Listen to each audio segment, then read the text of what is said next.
Hey guys, we're going to be going back to the Golbez Chronicle and doing an all mission clear for those of you that do not own Neovision's Rydia, but you do own Neovision's Kain. Unfortunately, to do an all mission clear, or more specifically, a 5-turn clear, Kain is kind of a really big deal. It might be possible to be done without Kain and yes, having Rydia. I'll play with that over time. We'll see if it's doable or not. It may be. But it's definitely doable with only Kain as your only Neovisions and a few support units. Disclaimer, it does need powerful gear. So let's go in here and let's get in here and do a clear, and then I'll show you the gear and all afterwards. So the ambush is AoE Paralyze, AoE Gravity, single target Death, and single target Darkness. So make sure your Provoker is Death Immune, Dark Immune, and Status Immune, including like all statuses like poison and all that. Also, make sure your Provoker has some source of auto healing, like Galbana Lilies or regeneration, etc. Anyway, so we're going to start off with using Earthbreaker. This is Tulian's TMR.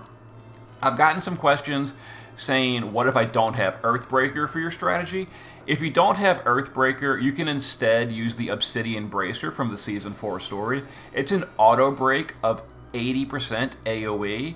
But because these enemies don't have any passive stats, the difference between an 80% and an 85% break is pretty massive.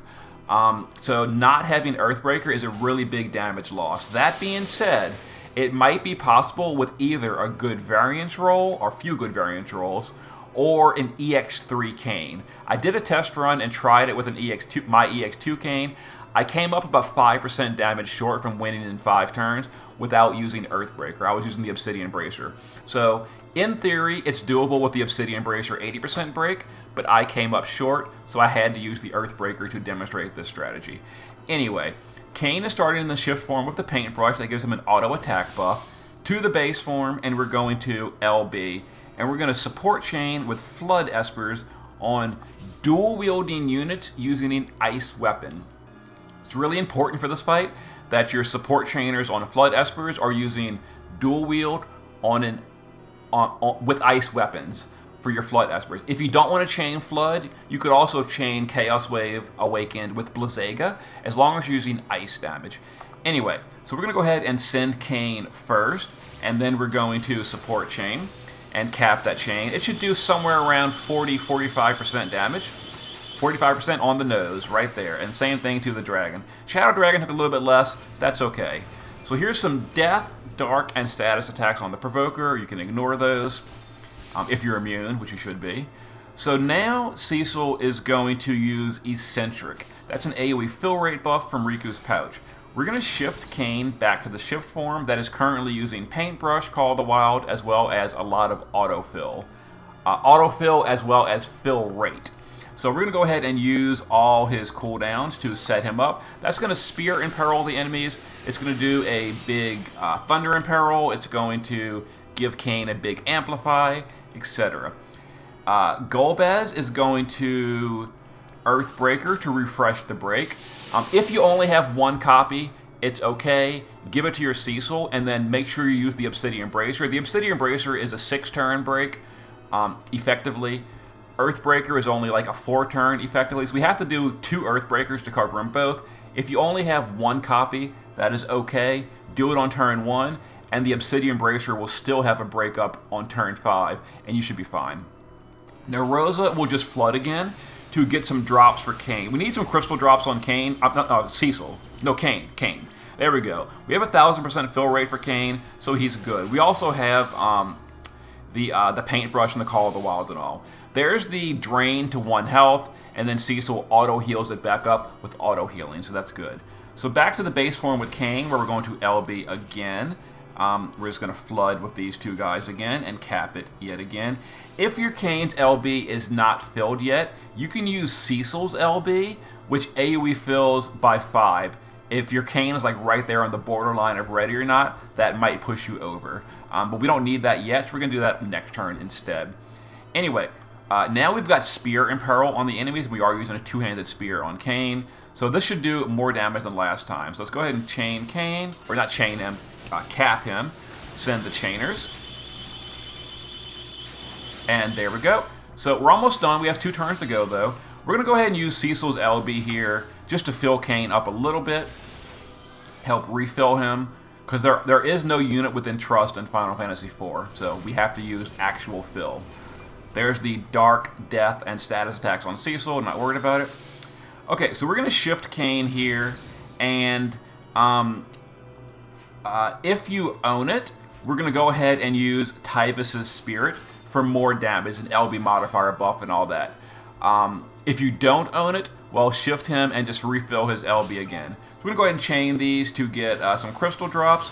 Cecil can just guard here. We don't really need anything from him. Okay.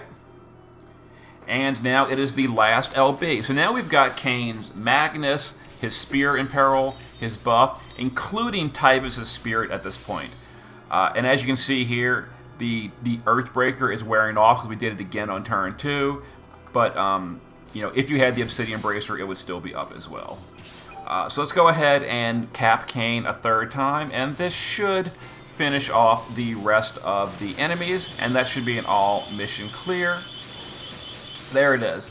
So with Tyvus's Spirit, it gave us that last little boost. 5 turn clear, 4 units or less, no deaths. All missions with only a Kain and no other Neovisions. Now the gear is pretty high end. I will show it to you in just a second. And for some reason I like showing the damage breakdown even though obviously it was just Kain.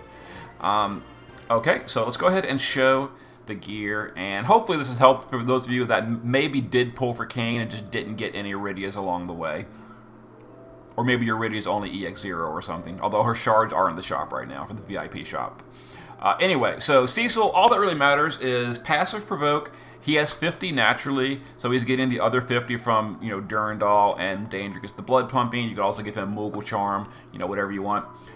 Death immunity and status immunity, and we gave him Galbana Lilies so that when he gets drained to 1 health, he doesn't die to the next drain, so he always heals above 1 health. As long as he's above 1 health, you'll never die. He does need Dark Resist, but Cecil has Dark Resist naturally, so that's if he's provoking, it's fine. If you're making someone else the provoker, if you never pulled a Paladin Cecil, whoever is provoking needs 100 Dark Resist. Riku's Pouch and Earthbreaker. Keep in mind, Earthbreaker can only be used by the Breaker tag. Now, Cecil does have the Breaker tag, so that's why we're choosing him. Another reason. We'll come back to Kain. Golbez on a Flood Esper, dual wielding. Oh yeah, I gave Thunder Weapons too for multi-element chaining. This is optional. That's okay because Kain imperils Thunder. All that matters though is an Ice Weapon. Make sure you're using an Ice Weapon and just dual wielding something. Status immunity. Here's the Obsidian Bracer. Like I mentioned, this is an 80% break for 5 turns, effectively 6. So if you don't have Earthbreaker, the Tulian TMR, the Obsidian Bracer is a permanently available free option alternative. It's not as good though, so keep that in mind. If you're using this and your damage is lower than mine and you're wondering why, it's because the difference between 80% and 85% breaks is really, really huge when the bosses don't have passive stats and these don't. And we gave him a 2nd copy of Earthbreaker to make sure it lasts the entire fight. Again, if you don't own a 2nd copy, 1 is okay. Golbez does not need the 2nd copy. And he does have the debuffer tag, so he can use that. White Maid Rosa can literally be anyone. She did nothing at all except Chain Flood all 5 turns. So replace her with anyone you want. You can replace her with Edward, you know, Yang, the 5-star Rydia, anybody you want. Status immunity, Ice Weapon, dual wield on a Flood Esper. And then Kain, we start him in the shift form. I think he's on Diablos. Yeah, Diablos for Human Killer. We start him in the shift form. He does need his TMR or STMR, preferably the Paintbrush, also Call of the Wild, Tyvus's Spirit if you own it. I gave him Equipped Short Sword so he could dual wield daggers for fill rate, LB per turn, status immunity. I know a whole lot going on here, but this is a pretty tricky fight to do with only 1 Neovision unit. So yeah, all that going on. So he's got status immunity, auto buffing, 12 LB per turn, 15 LB per turn when you shift, or 15 extra per turn when you shift, 800% fill rate, and yeah, that's all that matters. All that matters, considering I just talked for 5 minutes about what he's wearing. Base form is a double hand build. Because we're only using LB, there's no reason to go dual wield, so we're going double hand. Kain has the 5x chain cap, so he does need one extra source. We're using that with the Magister's Crown of Will, his own STMR. We're using a double-handed spear because he's using a spear in peril. If you don't have a good two-handed spear, you could use something like Equip Fist and just go for higher variance. I think Spear is a little bit better because it gives you more room for killers. We're using his own vision card, so if he didn't pull for, like, you know, the global exclusive card or something, that's okay as well. And then here's the setup we're using. LB damage, you know, this is not really a budget run or anything. And maxed LB, maxed Dragon Killer, and 275 Human Killer. So almost maxed on everything with a double hand build. And there you go. And, you know, shift form and then Tide Vicious Spirit is really helpful to help finish off the fight on turn 5. So there's the all mission clear if you don't have Rydia. If you don't have Kain, it's possible Rydia can. I'll play with it, you know, at some point this week, this weekend, whatever. If you don't have Kain or Rydia, you can, like, auto battle it with, like, some auto battle team over the course of 1,000 turns and just get, like, a clear in, or just wait for Goombie to, you know, pull their head out of their ass and give us the New Visions Awakens like we're supposed to have. Anyway, there is the second clear. Hope it helped.